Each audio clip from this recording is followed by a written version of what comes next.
Selamat pagi pemirsa, apa kabar Anda di pagi hari ini? Senang sekali saya Graciela Taime dapat menjumpai Anda dalam Berita Papua. Sejumlah berita menarik dan teraktual telah berhasil dirangkum tim redaksi kami. Berikut 3 berita utamanya hari ini.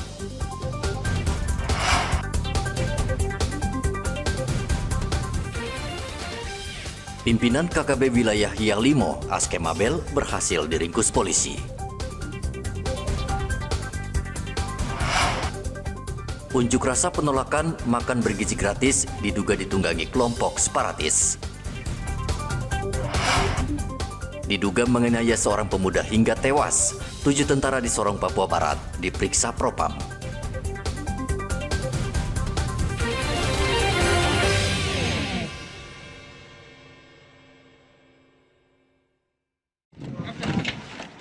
Pimpinan kelompok kriminal bersenjata wilayah Yalimo, Askemabel, berhasil diringkus polisi Rabu kemarin. Askemabel ditangkap hidup-hidup di Kampung Dombomi, Distrik Abenao, oleh pasukan Brimob yang sudah bersiaga sejak sepekan lalu. Askemabel langsung dibawa ke kota Jayapura menggunakan pesawat Smart Air dengan pengawalan ketat polisi. Saat ini Askemabel sedang diperiksa di markas Brimob Polda Papua. Askemabel disertir atau anggota Polri yang kabur dengan membawa 4 pucuk senjata AK-1000 berikut magazen dan amunisi, yang mana amunisinya terdiri dari amunisi tajam, karet, dan nampak. Dengan kejadian tersebut maka Askemabel dikenakan hukuman etik sebagai anggota Polri dan telah diputus lewat sidang Komisi Kode Etik di PPDH yang dipecat dari Dinas Kepolisian.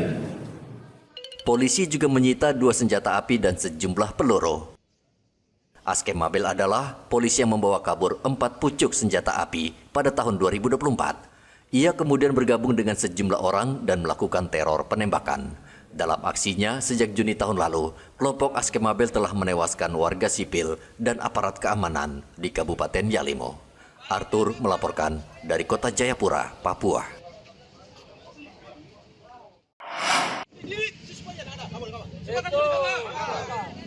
Unjuk rasa siswa SMA di Kota Jayapura yang menolak program makan bergizi gratis pada 17 Februari lalu menjadi perhatian serius pemerintah dan sejumlah pihak. Polresta Kota Jayapura menduga aksi unjuk rasa siswa ditunggangi kelompok Komite Nasional Papua Barat yang ingin mengganggu ketertiban masyarakat. KNPB adalah organisasi tidak resmi dan sering menggelar unjuk rasa kemerdekaan Papua Barat. Menurut Kapolresta Jayapura Kombes Victor Magbon, keterlibatan kelompok Komite Nasional Papua Barat berdasarkan pemeriksaan 10 siswa yang ikut berunjuk rasa. Kelompok ini menurut Magbon sejak lama ingin memisahkan Papua Barat dari NKRI. Ya sudah jelas ya, dengan caranya, konsep membuat surat dan segala macam, ya itu karakter daripada sejumlah 10 siswa kita amankan, ya. Karena kita takutkan nanti anak-anak ini bisa menjadi korban yang diakibatkan oleh warga sekitar di situ. Ya, polisi punya beban moral untuk melindungi adik-adik ini dengan cara diamankan. Jadi kalau kita bilang ditahan, yaitu bahasa daripada kelompok-kelompok yang ingin menyudutkan apa yang menjadi tindakan kepolisian. Karena apabila terjadi sesuatu kepada adik-adik itu, polisi juga harus bertanggung jawab. Ya, jadi jangan pernah kita menggiring opini bahwa kita ini sudah berulang kali menghadapi adik-adik ya dengan cara-cara yang humanis.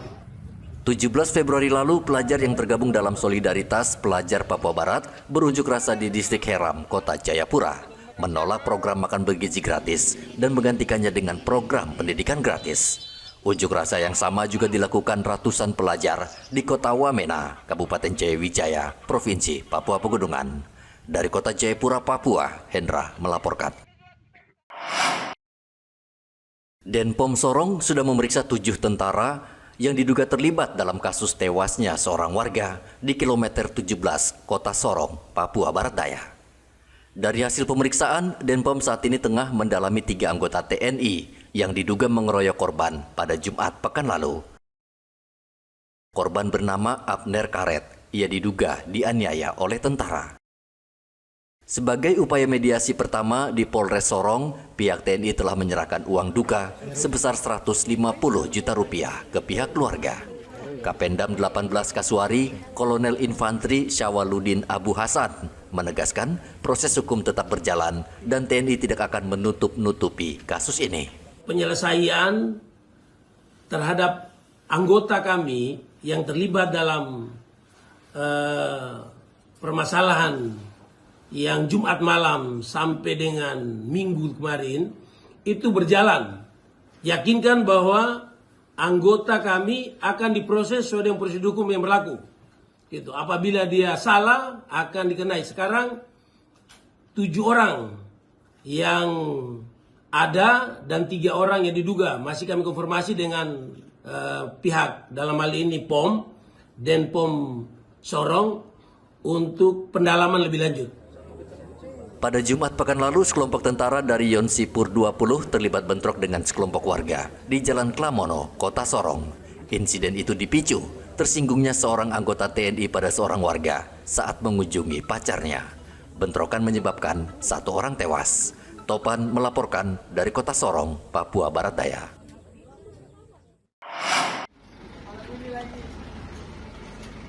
Polisi terpaksa membubarkan sekelompok massa yang menyerang mobil patroli polisi di kilometer 10 Kota Sorong, Papua Barat Daya.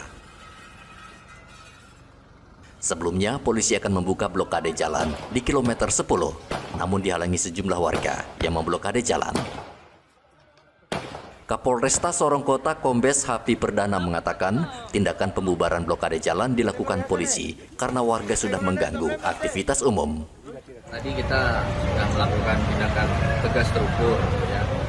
Kita dari kemarin memang sudah mengimbau kepada para pemuda untuk tolong jangan mengganggu fasilitas umum.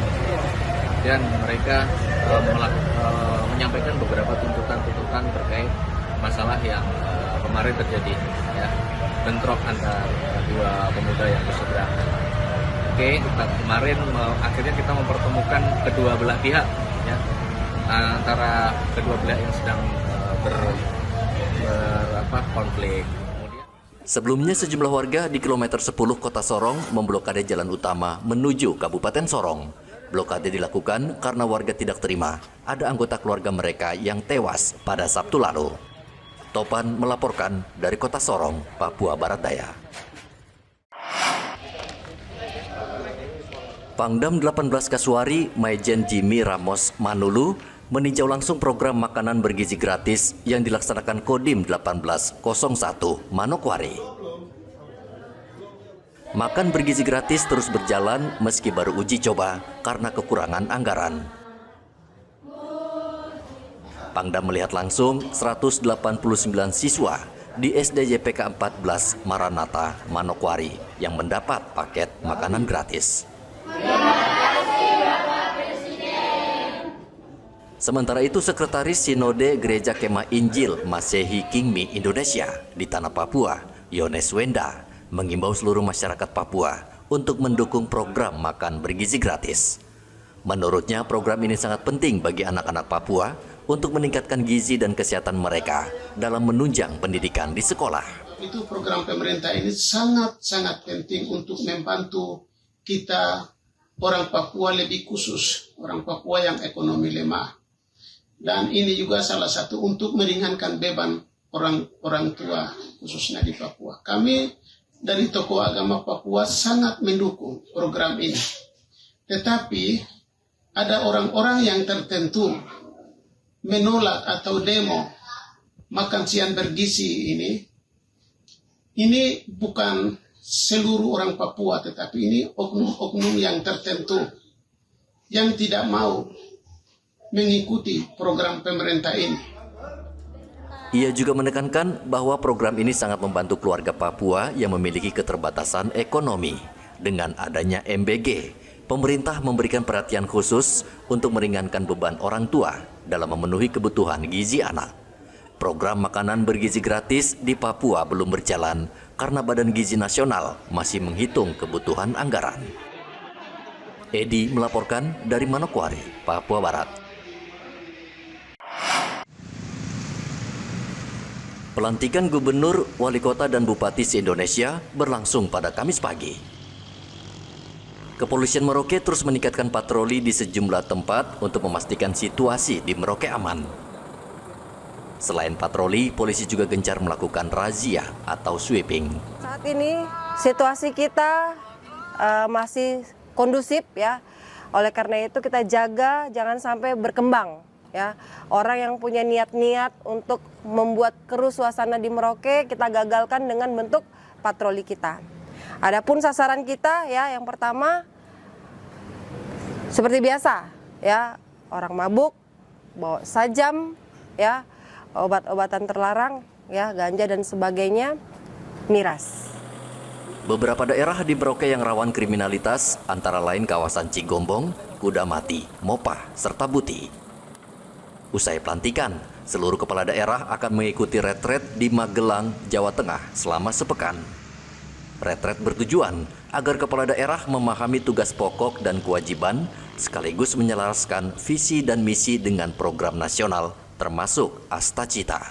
Muhammad Ridwan melaporkan dari Merauke, Papua Selatan. Lebih dari 500.000 warga di Merauke yang tersebar di 4 kabupaten menjadi sasaran pemeriksaan kesehatan gratis di 12 puskesmas. Kepala Dinas Kesehatan Papua Selatan, Herlina, mengatakan pihaknya terus menambah fasilitas pemeriksaan di puskesmas agar pemeriksaan berjalan maksimal. Herlina menambahkan, warga boleh memeriksakan diri di bulan kelahiran. Pemeriksaan kesehatan gratis ini adalah seluruh masyarakat Indonesia, artinya seluruh penduduk yang ada di Papua Selatan. Kalau hari ini jumlah penduduk di Papua Selatan sejumlah 500-an ribu, maka kami berharap bahwa semua bisa mendapatkan pelayanan kesehatan gratis di hari ulang tahunnya. Tetapi tentunya ada yang lupa hari ulang tahunnya tanggal berapa, banyak yang belum. Ini tetap kami akan melakukan pelayanan kepada seluruh masyarakat. Dari 85 puskesmas di Papua Selatan, hanya 12 puskesmas yang memadai untuk pemeriksaan kesehatan gratis. Dinkes akan memaksimalkan puskesmas keliling guna menjangkau warga yang ada di wilayah terpencil. Muhammad Ridwan melaporkan dari Merauke, Papua Selatan.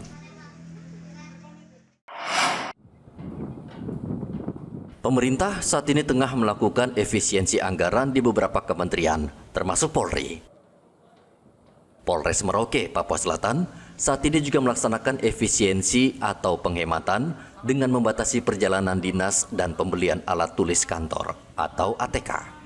Kapolres Merauke, AKBP Leonardo Yoga, memastikan efisiensi anggaran ini tidak akan mempengaruhi pelayanan terhadap masyarakat.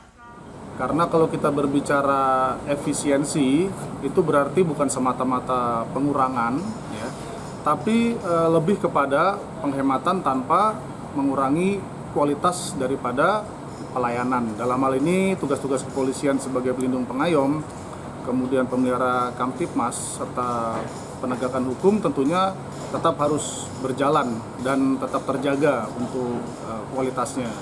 Memang ada beberapa mata anggaran khusus di Polres Merauke sendiri dari sisi perjalanan dinas, kemudian ATK, ya memang dikurangi itu banyak sekali. Presiden Prabowo Subianto menerbitkan Instruksi Presiden Nomor 1 Tahun 2025 tentang efisiensi anggaran dengan memangkas pengeluaran hingga 300 triliun lebih. Efisiensi anggaran ini juga dilakukan Polri dengan menargetkan penghematan pengeluaran hingga 20 triliun lebih. Muhammad Ridwan melaporkan dari Merauke, Papua Selatan. PPD di Ahmad itu kita ada 125. Aliansi Demokrasi Papua bersama KPU Papua Selatan dan Bawaslu pada hari Selasa menggelar diskusi terkait evaluasi pelaksanaan pilkada di Merauke dan Papua Selatan. Ketua Aliansi Demokrasi Papua, Latifah Anum Siregar, mengatakan sistem pelaksanaan pilkada masih rentan dengan berbagai masalah, seperti kurangnya pengetahuan penyelenggara di lapangan terkait sistem dan aturan pemungutan suara. Selain itu, menurut dia, sistem pembagian surat undangan pencoblosan disinyalir tidak terbagi secara akurat, sehingga hak demokrasi warga banyak yang tidak tersalurkan dengan baik. Di tingkat penyelenggara, karena kita melihat bahwa masih perlu ada semacam impact dan sosialisasi lagi, karena misalnya untuk penghitungan bahkan ada penyelenggara di tingkat bawah itu kesulitan, misalnya mengisi C plano gitu, jadi memerlukan bahkan ada sampai 3, 4 sampai 5 jam untuk menyusun itu di tingkat penyelenggara itu. Kemudian di tingkat penyelenggara juga adalah yang kami khawatirkan kayak periode lalu ternyata juga terkait dengan pada saat proses pencalonan. Jadi poinnya ada di tingkat kapasitas penyelenggara, itu perlu di-impact, betul. KPU dan Bawaslu sepakat dengan masukan yang diberikan oleh Aliansi Demokrasi dan berharap ke depan pelaksanaan pilkada berlangsung lebih baik. Pilkada di Merauke, Papua Selatan berjalan lancar dan aman, tidak ada konflik. Bahkan partisipasi pemilih di Papua Selatan mencapai 80%. Muhammad Ridwan melaporkan dari Merauke, Papua Selatan. Pemirsa, informasi tadi sekaligus mengakhiri jumpa kita pada pagi hari ini. Saya Graciela Taime, mewakili kerabat kerja yang bertugas menyampaikan terima kasih, selamat beraktivitas, sampai jumpa. Wanyambe.